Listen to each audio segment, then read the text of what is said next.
Joining us now to react, the Foundation for the Defense of Democracy Senior Iran Program Director, Behnam Ben Taleblu. Ben, how are you doing this morning? Great to see you, Lucas. Good morning. What can President Trump do to help the protesters in Iran? Well, there's a lot he can do. He can continue to support the Iranian people from the bully pulpit, as he has. He can continue to bring more military assets into the region to credibly threaten this regime, to make sure that the regime, A, listens to the protesters' demands, B, actually backs down from continuing to throttle and shut down the internet, and C, also begin to actually release many of those that the regime has actually arrested. Now, that being said, it doesn't look like this regime, which is the world's foremost state sponsor of terrorism and has repressed its own people at home and aggressed against America and America's partners abroad, doesn't look like they're going to be doing that. So realistically, President Trump is going to have cyber options, kinetic options, and economic options on the table. And we're all guessing right now, adversaries and allies alike, as to what President Trump's next move is going to be. Should President Trump order strikes, what should the targets be? Is it the Basij? Is it other IRGC targets? Would strikes help topple the regime?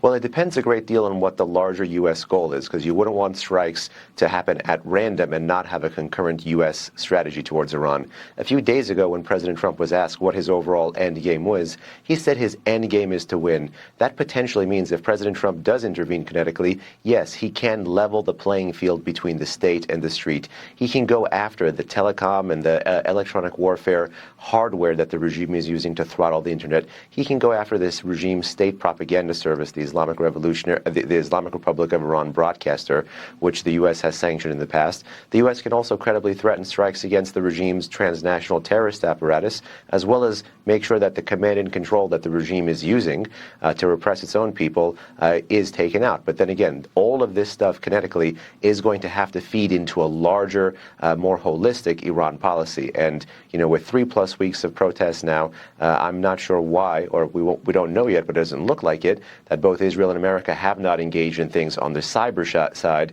to shape Iranian decision-making and to get this regime to back down.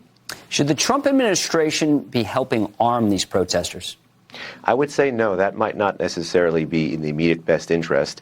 Though, that being said, this is the most violent, repressed protest movement in the 47-year history of the Islamic Republic. You know, Iranians are not asking for arms. They're not asking for training. They're asking for international support. They're asking for step number 1, do no harm. Step number 2, to be able to actually help them level the playing field. And the way that can happen is if they have a credible way to protest peacefully and actually for those who are continuing to shoot at them, to not be able to have a free hand against both the Iranian people as well as against American assets in the region. So I don't think this is about needing to surge in arms. It should be about surging in Starlink, surging in ways to get the Iranians back online, and then being able to credibly threaten those who threaten U.S. national security interests, which again is the security apparatus, the Islamic Revolutionary Guard Corps, and even the Supreme Leader himself.